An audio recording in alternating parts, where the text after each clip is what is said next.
Understanding kick to the curb. A guide for English language learners.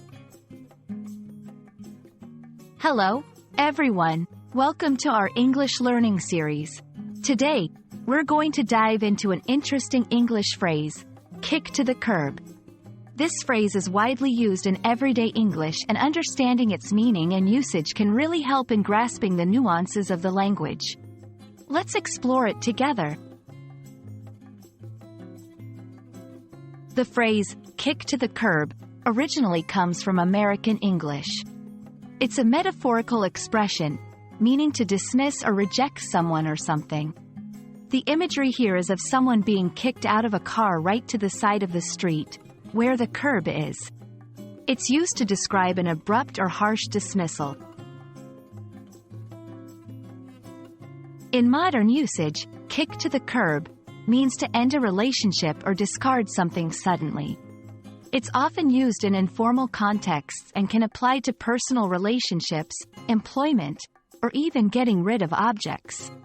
For example, after the scandal, the company kicked him to the curb, or she kicked her old TV to the curb when she bought a new one. One common mistake learners make is using this phrase in formal or serious situations. Remember, it's a colloquial and somewhat casual phrase. It's not appropriate for formal writing or in serious business or academic contexts. Also, be mindful of the negative connotation, as it implies a harsh or abrupt action. Let's see how this phrase is used in sentences. 1. After years of unreliable service, I finally kicked my old phone to the curb. 2. He was kicked to the curb by his band after the disagreement.